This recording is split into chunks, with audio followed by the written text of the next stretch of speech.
በዳይሬክት ኮንታክት ወይንም በንክኪ የሚተላለፍ ነገር አይደለም ካንሰር ደረጃው ከፍ ብሎ ሲመጣ ለማከምም የሚከብድ ነገር አለውና ሙሉ ለሙሉ ህመሙ ማጥፋት ወይንም ሙሉ ለሙሉ ማዳን የሚከብድበት ደረጃ ላይ ሆኖ ነው የሚመጣው። የቤተሰብ ታሪክ ያላቸው ሰዎች ላይ ያው ሙሉ ለሙሉ ይሄዳል በቤተሰብ ማለት ሳይሆን የሆነ ሪስክ ግን አለው።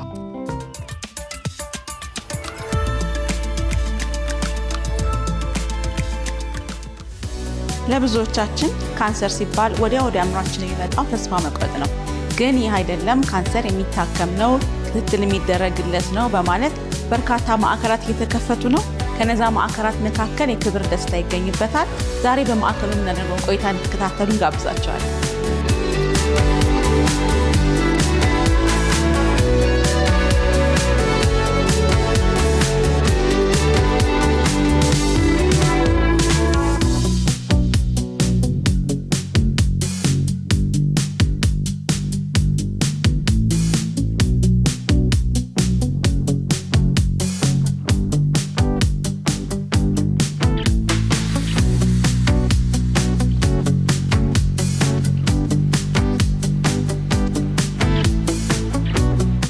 ያለነው ዛሬ እንግዲህ ክብር ደስታ የካንሰር ማዕከል ነው። እዚህ ጠቅላላ ያሉ ጥያቄዎችን ለመጠየቅ ዶክተር ሀዊ አብራኛለች። ዶክተር ሀዊ ዛሬ ስለመጣሽ በጣም ደስ ብሎኛል ስለተገናኘን። እስኪ መጀመሪያ ስለራስሽ ንገሪኝ። የትምህርት ደረጃሽ ምንድነው? ስፔሻሊቲስ እንዴት ያለ ነው የሚለውን ለኔና በጣም አመሰግናለሁ። ዶክተር ሀዊ ፉርጋሳ እባላለሁ። የትምህርት ደረጃዬ የሕክምና ዶክተር ነኝ። ከሱ በተጨማሪ በህብረተሰብ ጤና አጠባበቅ ማስተርስ አለኝ። በተጨማሪ ደግሞ የካንሰር ህክምና ስፔሻሊስት ወይንም ክሊኒካል ኦንኮሎጂስት ነኝ በሙያዬ። እንግዲህ አሁን በጣም ብዙ ካንሰር በዛ ሲባል እንሰማለን።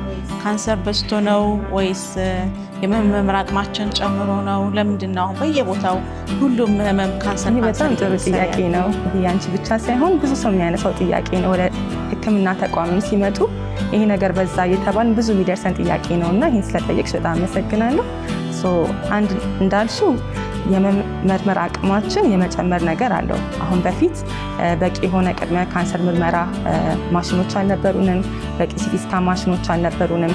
በጥቂት ከተሞች ላይ ብቻ ነበሩ እንደዚህ አይነት ህክምናዎች የሚሰጡት እና ክፍለ ሀገርና ጥግ አካባቢ ያሉ ሰዎች ህክምና ወይንም ያጋጠማቸው ህመም ምን እንደሆነ ሳይታወቅ ወይ ህይወታቸው ያርፍ ይሆናል ወይ ሌላ አይነት ኢንፌክሽን ነው ወይ ቲቪ ነው የተባሉ ሳይታወቅ በየቤቱ ህይወታቸው ያልፍ ነበር።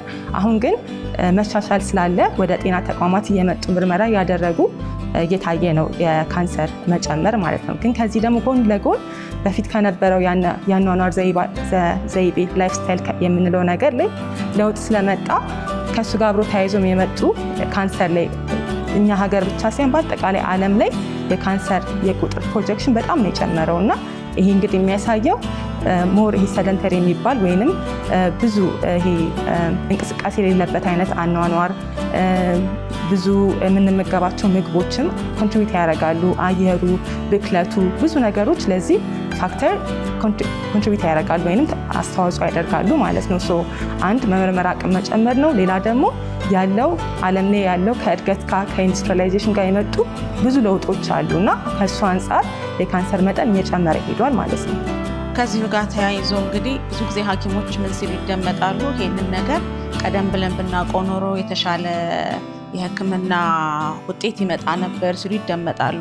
ስለዚህ ቀድሞ ለማወቅ እናንተ ኤርሊ ዲቴክሽን የምትሉት ማለት ነው፣ ያንን ለማድረግ ምንድነው ማድረግ ያለበት? ህብረተሰቡ እንዴት ነው የሚያውቀው? ምልክቶች አሉት ወይ? ስለዚህ ጥያቄ አመሰግናለሁ።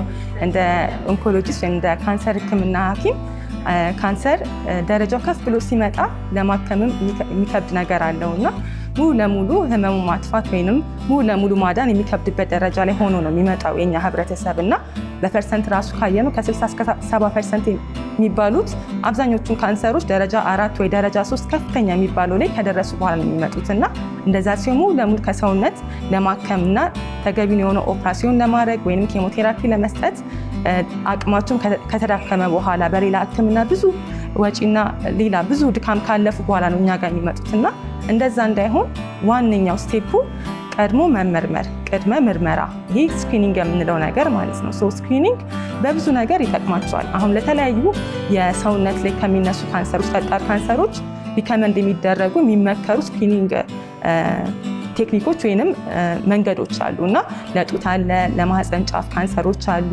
አሁን ደግሞ ለሳምባ ካንሰርም እየመጣ ነው። አትሪስክ ለሆኑ ለሚያጨሱ ሰዎች ተብሎ የሚመከሩ መደረግ ያለባቸው ስቴፖች አሉ እና አትሪስክ ናቸው ተብሎ የሚታሰቡትን ለብቻ ለይቶ ማከም አለ። ሌላ ደግሞ አቨሬጅ ሪስክ ወይንም ይሄ ከሌላው ጋር ተመጣጣኝ ሪስክ ደግሞ ያላቸውን በእድሜ ገደብ ተደርጎ የሚመከር ቅድመ ካንሰር ምርመራዎች አሉ።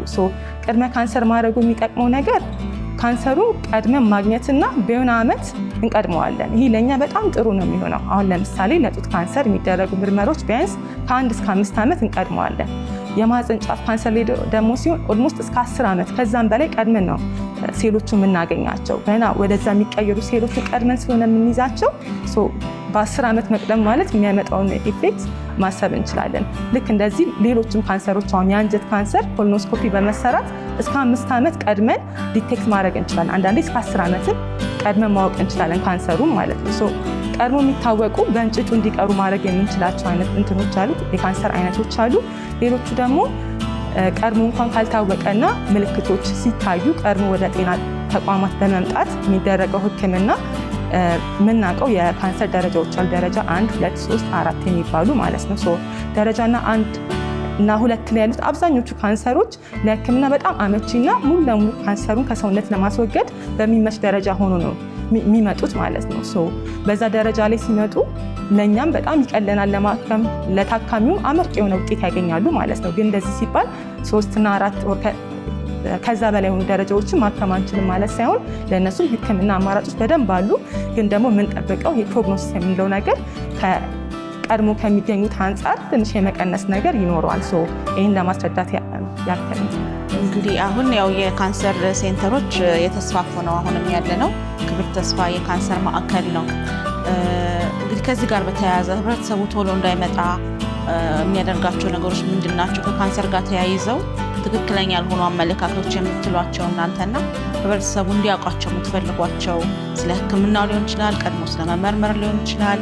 ምን ነገሮች? ያው እሱን በተመለከተ በተለይ በእኛ ማህበረሰብ ውስጥ ስለ ካንሰር የሚባሉ ብዙ ነገሮች አሉ።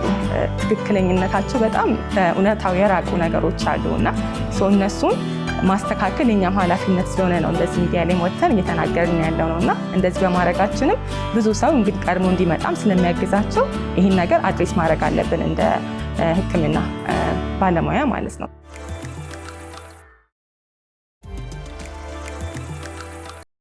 የክብር ደስታ የካንሰር ሴንተር ማዕከሉ ከተከፈተ እንግዲህ ትንሽ ቆያለ፣ ቅርብ ጊዜ ቢሆንም ለምን ዓላማ ነው የተከፈተው? ከዚህ ቀደም ስታደርጉት ከነበረው የተለያየ የህክምና እገዛ ላይ ይህን የጨመራችሁበት ዋነኛው ምክንያት ምንድን ነው? ከዛ በፊት ግን እናንተ ስለምንተዋወቅ ነው ዝም ብዬ ገባሁት። ለሚመለከቱ ተመልካቾች ምሽን እዚህ ጋር ያለሽን ኃላፊነትም ንገሪኝ። እሺ፣ ስሜ ዶክተር ብሌን እባላለሁ። የጠቅላላ ሐኪም ነኝ። በክብር ደስታም በማርኬቲንግ እሰራለሁ። በረዳት ሜዲካል ፕላዛም እንደዛ። ክብር ደስታን ሲቋቋም ዋናው የተቋቋመበት ምክንያት ኳሊቲ ወይም ጥራት ያለው ሆሊስቲክ ወይም ሁሉንም ማዕከል ያደረገ አይነት አገልግሎት ለካንሰር ታካሚዎች ይሄ ጥሩ ፖዚቲቭ የተባለ አይነት ትሪትመንት እንዲኖረው እሱን በማሰብ የተቋቋመ ድርጅት ነው።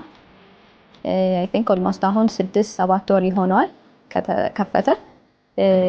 ጥሩም ለፔሸንቶች ወይም ለታካሚዎች ጥሩ የሆነ አገልግሎት ለመስጠት የተከፈተ ነው። ቀድሞ ተመርምረው ቀድሞ ታክሞ ቶሎ እንዲድኑ እና የሚመጣውን ኮምፕሊኬሽኖች ለማከም እና ቶሎ ለመቅረፍ የተፈጠረ ነው።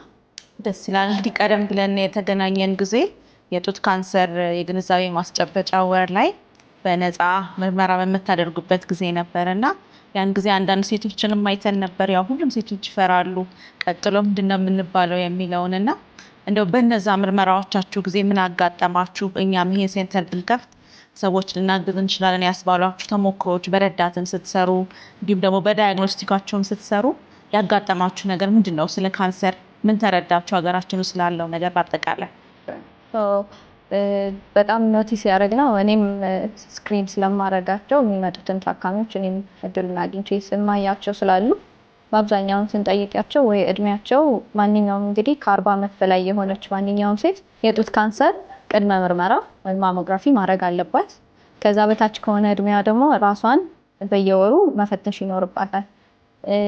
ያየነው ግን በአብዛኛው ሴት እንደዚህ ፕሮሞሽን ሲሰራ ወይም እኛም ኃላፊነታችንን ተወጥተን በደንብ ስናስተዋውቀው ካልሆነ በስተቀር በቃ በሰባዎች ውስጥ የሚመጡ ሰዎች አሉ፣ በ60 ውስጥ የሚመጡ አሉ።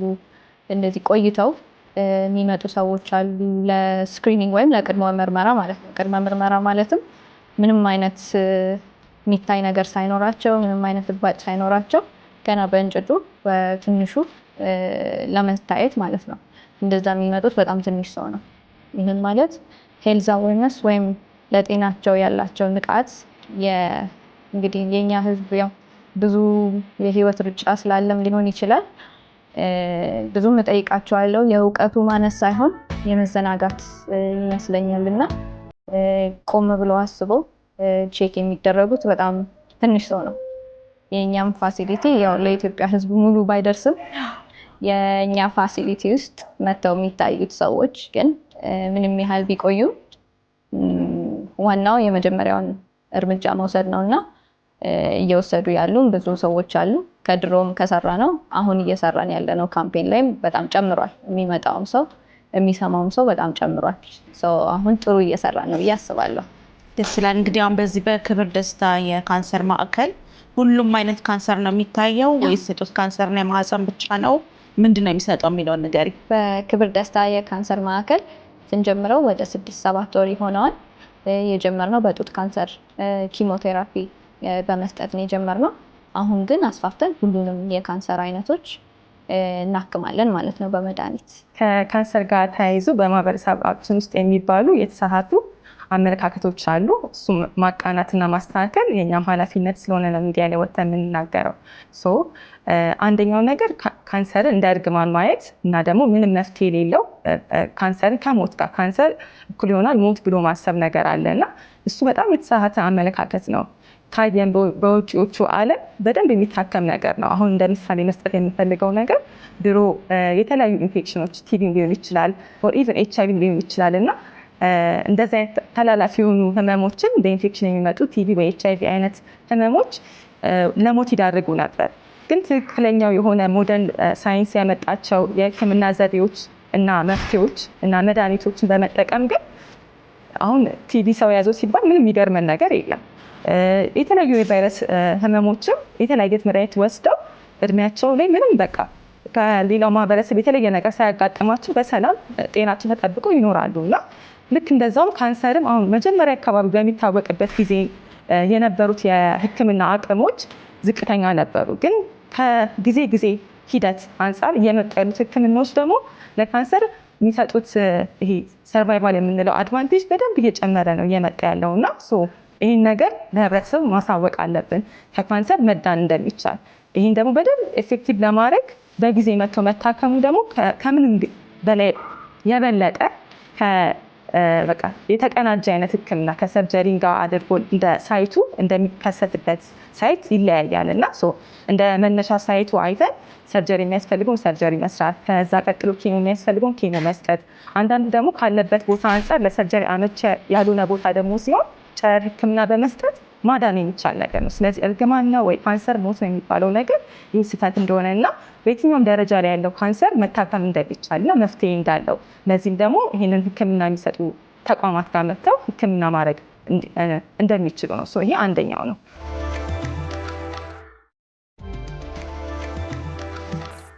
ስለዚህ ምንድን ናቸው የምታክሟቸው? ሬዲዮሎጂ ምንድነው? ኬሞቴራፒ እና መልስኪ ነገሪ ምንድን ናቸው ያሉት ነገሮች ሰው እንዲያውቅ ማለት ነው። እሺ፣ ስለዚህ በመድኃኒት የሚታከሙት ማለት ወይም ሜዲካል ኦንኮሎጂ ማለት የኬሞቴራፒ የሚባል መድኃኒት አለ፣ ኢሚዩኖቴራፒ የሚባል እና ሆርሞናል ቴራፒ የሚባሉ የሚሰጡ መድኃኒቶች አሉ።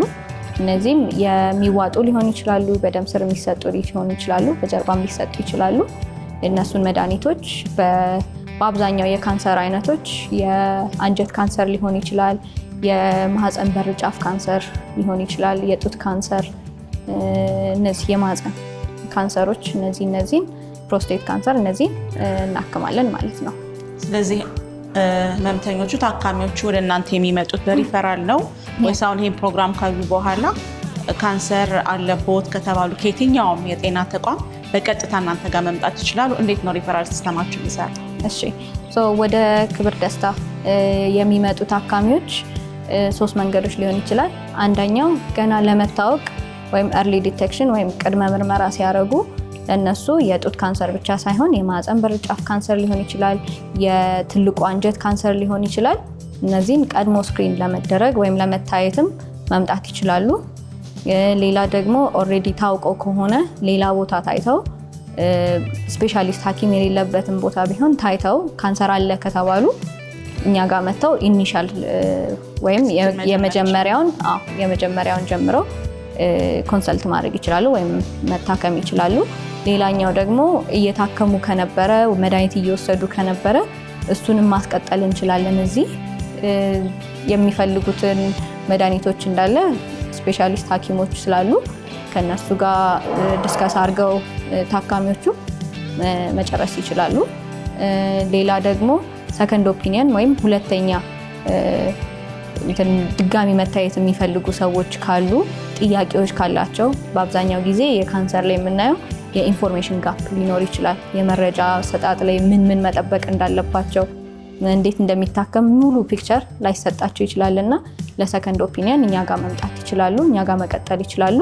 ሌላ ደግሞ ካንሰሩ ከጠፋ በኋላ እኛ ጋር መጥተው ፎሎ አፕ ወይም በየጊዜው ቼክ መደረግ ስላለበት ወይ በአመት በ6 ወር የካንሰሩ አይነት ስለሚለያይ እሱንም እኛ ጋር መጨመር ይችላሉ ማለት ነው። በጣም አመሰግናለሁ ዶክተር ብሌን። እንግዲህ በዚህ አጋጣሚ የክብር ደስታ እንደጀመረ ለማያውቁ ተመልካቾቻችን ምን ማለት ትፈልጊያለሽ? ምን መልዕክት ማስተላለፍ ትፈልጊያለሽ? እሺ ክብር ደስታ ካንሰር ሴንተር በረዳት ሜዲካል ፕላዛ ማለትም ቦሌ ዓለም ሲኒማ ቁጥር 2 ህንፃ ላይ 2ኛ ፎቅ ላይ ይገኛል። በ9477 ላይም በመደወል ማንኛውንም ጥያቄዎች ካላቸው መጠየቅ ይችላሉ። ቅድመ ምርመራም ሁሉም ሰው እንዲያደርግ እመክራለሁ። ሁለተኛው ደግሞ ካንሰር እንደዚህ ቀጥታ የሚተላለፍ ይመስላችኋል? አሁን አንዳንድ ቤተሰቦች ወይ አስታማሚዎች ሲመጡ ይሄ ነገር ካንሰር ነው ይተላለፍብኛል ብሎ መስጋት፣ ለታካሚ እንክብካቤ መስጠት መፍራት አለ። ይሄ በዳይሬክት ኮንታክት ወይም በንክኪ የሚተላለፍ ነገር አይደለም ካንሰር። እንደዚህ ደግሞ ሲባል አንዳንድ ካንሰሮች ለምሳሌ የጉበት ካንሰር እንደ ከስር የሚያመጣው ኮዝ ለምሳሌ እንደ ጉበት ቫይረስ፣ ሄፓታይተስ ቢ እና ሲ የምንላቸው ካለባቸው ለሱ የሚደረግ ጥንቃቄ ያለ ቫይረሱ እንዳይጋባ ይሄ ከሰውነት የሚወጣ ፈሳሽ እንደዚህ አይነት ነገሮች ላይ ጥንቃቄ ማድረግ ያስፈልጋል። ከዛ ውጭ ግን ራሱ ካንሰሩ ግን በቀጥታ ንክኪ ወይ አብሮ በመኖር የሚተላለፍ ነገር አይደለም። ይህም ሊረዱ ይገባል። ሌላው ደግሞ ትንሽ ማስተካከል የምፈልገው የቤተሰብ ታሪክ ያላቸው ሰዎች ላይ ያው ሙሉ ለሙሉ ይሄዳል በቤተሰብ ማለት ሳይሆን የሆነ ሪስክ ግን አለው። አሁን እናት ላይ በጂን የሚተላለፍ ከ10 እስከ 15% የሆነ የጡት ካንሰር ሪስክ አለና እናት ወይ አባት ላይ እንደዚህ አይነት ኬዞች ካሉ ወደ ልጅ የሚሄድ ነገር አለ። እንደዛ ሲሆን ቀድመን እንመክራለን። ለሌሎች ለአቨሬጅ ሪስክ ለሆኑት ከምንመክረው ይልቅ ቀድሞ ምርመራ እንዲያደርጉ ቅድመ ካንሰር ምርመራውን ገና በ20 ቤት በ30 ቤት እንዲጀምሩ እናበረታታለን ማለት ነው። ይሄ ሙሉ ለሙሉ 100% ይተላለፋል ሳይሆን ሪስክ ስላለው ከሌሎች ፖፑሌሽን ከሌላው ህብረተሰብ ይልቅ ሪስካቸው ስለሚጨምር ለነሱ ቀድመው ሪከመንድ ከሚደረገው እድሜ ቀደም ብለው እንዲመረመሩ ምክር እንሰጣለን ማለት ነው። ሌላ ደግሞ አመለካከት ካንሰር በአንድ ሲንግል ኢቨንት ወይም በአንድ ክስተት ብቻ የሚመጣ አንድን ነገር ብሌም ማድረግ ወይንም መውቀስ። ለምሳሌ አሁን ብዙ ጊዜ እኛ ሀገር የሚታወቁ የጡት ካንሰር ስለሆነ በብዛት 30% በላይ እየተገኘ ያለው ጡት ካንሰር ነው በሴቶች ላይ እና ይህን ነገር ያጋጠማት ሜይ ቢ ልጅ ስላልወለደች ነው፣ ጡት ስላላጠባች ነው፣ ወይ መከላከያ ብዙ ረዥም ጊዜ ስለጠቀመች ነው ብሎ መውቀስ። ካንሰር በአንድ ሲንግል ኢቨንት የሚመጣ ነገር ሳይሆን የተለያዩ መልቲፕል ፋክተሮች ተቀናጅተው የሚፈጠር ነገር ነው። ልጅ ያልወለዱ ካንሰር ያላጋጠማቸው ብዙ ሴቶች አሉ። ወይ ደግሞ ልጅ ነው ብዙ ወልደው 9-10 ወልደው እናቶቻችን ከገጠር የሚመጡ አጥብተው አሳድገውም ግን የሚያጋጥማቸው ሰዎች አሉ። ይህን በማየት አጋላጭነት ሪስኩ ትንሽ ከኖርማል ፖፑሌሽኑ ሜይ ቢ 2 አንዳንዴ 2.5 እጥፍ የመጨመር ነገር ይታያል ነው እንጂ ይህን በማድረጋቸው ቀጥታ ካንሰር ይመጣል ማለት አይደለም። እና ኦልሬዲ አንድ ህመም የተገኘበትን ሰው በዚህ ደግሞ በሳይኮሎጂ ማድቀቅ ወይንም መውቀስ ልክ አይደለም እና ይሄ ሊታረም የሚገባ ነገር ነው ማለት ነው።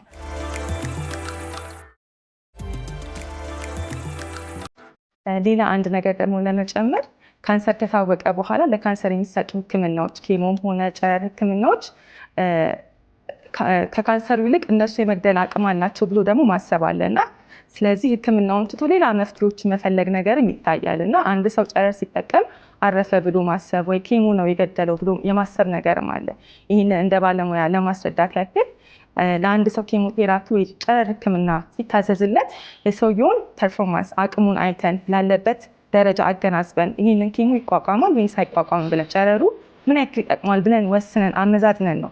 ፕላስ ደግሞ ከታካሚው ጋር ይህን በመጠቀሙ ያለውን አድቫንቴጅ አስረድተን ነው እና ኬሞ ሲታዘዝ ደግሞ በየዙር የሚደረጉ ምርመራዎች አሉ፣ አቅም ፍተሻዎች የምናደርጋቸው ነገሮች አሉ እንጂ አንድ አሁን መጀመሪያ ቀን ባየነው አይደለም ኬሞ የሚቀጥለው እና በእያንዳንዱ ግንኙነትና ኮንታክት ያንን ሰው አሰስ አድርገን ለዚህ ኬሞ ሰውነቱ ይችላል ወይ ብለን ነው የምናደርገው። ያው ከኬሞቴራፒ የምንጠብቅ የተለያየ አይነት ሳይድ ኢፌክቶች አሉ፣ እሱን እናስረዳለን። እሱን ለመቀነስ የሚሰጡ ህክምናዎችም አሉ፣ እሱንም አብረን ነው የምናዘው። ስለዚህ ኬሞ ስናዝ ለታካሚ በሚጠቅም ሁኔታና ከዚህ ኬሞ የሚያገኘውን ነገር በማስረዳት ነው የምናዘው እና ስለዚህ ይህንን ህክምና መፍራት መሸሽ የለባቸውም ብዬ መናገር እፈልጋለሁ እና ለእነሱ በሚጠቅም ሁኔታና የእነሱን አቅም ባገናዘበው ሁኔታ ህክምና የሚደረገው ማለት ነው። በጣም ደስ ይላል ዶክተር ሀዊ። ካንሰር ሲባል ያው እንዳልሽው በህብረተሰባችን የሞት ነገር ነው የሚመስለው። በቃ ወደ የህይወትሽ መጨረሻ ነው። ሁሉም ሰው ካንሰር አለሽ ሲባል ምንም አይነት ካንሰር ይሁን እንደዛ ነው የሚያስበው እና አሁን አንቺ እንዳልሽን ግን ታክሞ የሚድን ነው፣ ደረጃ በደረጃ የሚደረግ ነው እያልሽን ነው እና ከዚህ ጋር በተያያዘ እንግዲህ አንድ ሰው ስትናገሩ ካንሰር አለብህ ብላችሁ ስትናገሩ ማለት ነው ከዛ ጋር እያይዛችሁ ማዕከሎች እንዳሉ አማራጮች እንዳሉ እንደዚህም ተስፋ እንዳለ ለማንኛውም ህመም ታክሞ የሚድን ነው ለማለት ካንሰር አለበት የተባለ ሰው ምን አይነት የስነ ልቦና ዝግጅት ማድረግ አለበት? በተቋም ደረጃስ ምን አይነት ዝግጅቶች አሉ በሀገራችን የሚለው የመጨረሻችን ይሆናል። አመሰግናለሁ። ስለዚህ የካንሰር ህክምና በመንግስት ሆስፒታል ደረጃ ይሰጣል፣ በግል ህክምና ተቋማትን ደረጃ ይሰጣል። የካንሰር ህክምና ቅድም ለመናገር እንደሞከርኩት የአንድ ስፔሻሊስት የአንድ ሰው ብቻ ህክምና ሳይሆን የተቀናጀ እኛ ብቻ አሁን እንደ ካንሰር ሐኪም ለብቻ ማከም የሚችለው ካንሰር የለም። ከሌሎች ስፔሻሊስቶች ጋር በመቀናጀት ነው ማከሙ። ስለዚህ የሰርጀሪ ወይም ኦፕራሲዮን የሚሰሩ ሐኪሞችን አቅም ይጠይቃል። ከሰርጀሪ የወጣውን ደግሞ የሚመረምሩ ፓቶሎጂስቶች አሉ። የእነሱንም ካንሰሩን ዲቴክት የሚያደርጉትና ደረጃውን የሚነግሩ እነሱ ናቸው። የእነሱንም አቅም ይጠይቃል። ከዛ በኋላ ደግሞ የእኛም ሪስፖንስ አለ። ካንሰሩን ደግሞ ስንከታተል የምናሰራቸው የተለያዩ ሲቲ ስካን፣ ራጅ፣ አልትራሳውንዶች አሉ። እሱም ደግሞ የሚያነቡልን ራዲዮሎጂስቶች አሉ እና ካንሰር የመልቲዲስፕሊናሪ ቲም ማኔጅመንት ብለን ነው የምናስበው እንጂ የአንድ ሐኪም ብቻ አይደለም። ኢቨን ውሳኔም ብዙ ጊዜ ሲደረግ የእነዚህ ቲሞች ተቀናጅተው የሚሰጡት ህክምና ነው እና ስለዚህ ይህ አይነት ህክምናዎች እንደዚህ በተቀናጀ ሁኔታ የሚሰጡ የመንግስት ሆስፒታል ተቋማትም አሉ፣ የግል ተቋማትም አሉ። ህብረተሰቡ እንደ ምርጫው ሄዶ በዚህ መስተናገድ ይቻላል። ስለዚህ ይህ ህክምናዎች በመንግስትና በግል ተቋማት እንደዚህ በተቀናጀ ሁኔታ የሚሰጡ ናቸው። አንድ ታካሚ እንደተወሰነለት ህክምና አይነት ኦፕራሲዮን ሰርጀሪ ከተባለ ይህንን በሚሰጥ ተቋም ላይ ይህ ስፔሻሊስቶች ያሉት ተቋም ላይ ሄደው አገልግሎቱን ማግኘት ይቻላል እና አሁን ደግሞ ጠንከር ያለ ሪፈራል ሲስተም ስላለ ይታወቃሉ፣ እንደ ህብ ይታወቃሉ በመንግስትም ደረጃ። የግል ደግሞ በትላልቅ ከተሞች ላይ ጥሩ የግል አማራጮች እየመጡ ነው እና እሱም ህብረተሰቡ መጠቀም ይችላል ማለት ነው። ለክትትልም ቢሆን አንዴ ደግሞ ከህክምና በኋላም ሰርቪለንስ እና ፎሎአፕ ያስፈልገዋል የካንሰር ህክምናና ክትትላቸውን በሚመች በአቅራቢያ ባላቸው ሆስፒታል ውስጥ ይህን ክትትል ማድረግ ይችላሉ ማለት ነው። ሌላ አንድ መጨመር የምፈልገው ህክምናውን መስጠት ብቻ ሳይሆን ይህ ሜዲካል ፓርቱ ብቻ ሳይሆን አሁን ደግሞ የመጣ የፔሸንት ሰፖርት ግሩፖች አሉ። ይሄ ፔሸንቶች ታካሚዎች የሚረዳዱበት የሚበረታቱበት እንደዚህ የቡድን ስብሰባ አላቸው እና አንዳንድ ሆስፒታል በየወሩ የሚያደርጉት አለ። አሁን በጣም ጠንከር ብለው እየተደረጉ ያሉት የጡትና የማህፀን ጫፍ ካንሰር ሰፖርት ግሩፖች አሉ እና ከነሱ ጋር ራሱ እንቀላቀላቸዋለን። እንደዛ መሆኑ ታክሞ የዳኑ ታካሚዎችን ሳዩ ኬሞን ማለፋቸውን ጨረሩ ማለፋቸውን ሳዩ ብዙ ብርታትና ጥንካሬ ያገኛሉ እና ከነሱ ጋር ኮንታክት እናስደርጋቸዋለን። ተጨማሪ ደግሞ እንደዚህ የካንሰር ታካሚዎችን ለመርዳት የሚፈልጉ የተለያዩ ኦርጋናይዜሽኖች አሉ። እዚህ አሁን ከተማው ላይ ራሱ ያሉ አሉ እና ከሩቅ ቦታ የመጡትን ለማገዝ መቆያ ቦታ የሚሰጡ ምግብ እንደዚህ ሰፖርት እያደረጉ የሚያቆዩ ተቋማት አሉ። በተጨማሪ ደግሞ አንዳንድ ኬሞቴራፒዎች ውድ ስለሚሆኑ ለታካሚዎች እሱንም ከቨር የሚያደርጉ ኦርጋናይዜሽኖች አሉ። ግን ደግሞ እንደ ግለሰብ አንዳንዴ መጥተው ቪዚት እያደረጉ እየጎበኙ ምን እንርዳ እያሉ ስፔሻሊ የበዓል ወቅት ላይ በጣም ደስ የሚል ልማድ አለ። እየመጡ ታካሚዎችን የሚጎበኙና እርዳታ የሚያደርጉ አለ። በዚህ ላይ ምለው ያው በዓል ብቻ ሳይሆን ሌላም ጊዜ መጥተው ቪዚት ቢጎበኟቸው እመክራለሁ እና እንደዚህ አይነት ሰፖርት ሳይገኙ በጣም ሳይኮሎጂካሊ ጠንከር ይላሉ፣ ሜንታሊ ዲፊት ላይ ሆኑ ማለት ነው እና ይበረታሉ። በጣም አመሰግናለሁ ዶክተር ሀዊ። እንግዲህ በስራሽ ሁሉ መልካሙን እመኝልሻለሁ። በጣም አመሰግናለሁ። በክብር ደስታ የካንሰር ሴንተር የነበረን ቆይታ ይህን ይመስል ነበረ። እንግዲህ ካንሰር በሚባሉበት ጊዜ ከባድ የሆነ ቢመስልም በጣም ብዙ ማዕከላት እናንተን ለመርዳት ዝግጁ ሆነው ይጠብቋቸዋል። ሳምንት በሌላ ፕሮግራም እንገናኛለን። መልካም ጊዜ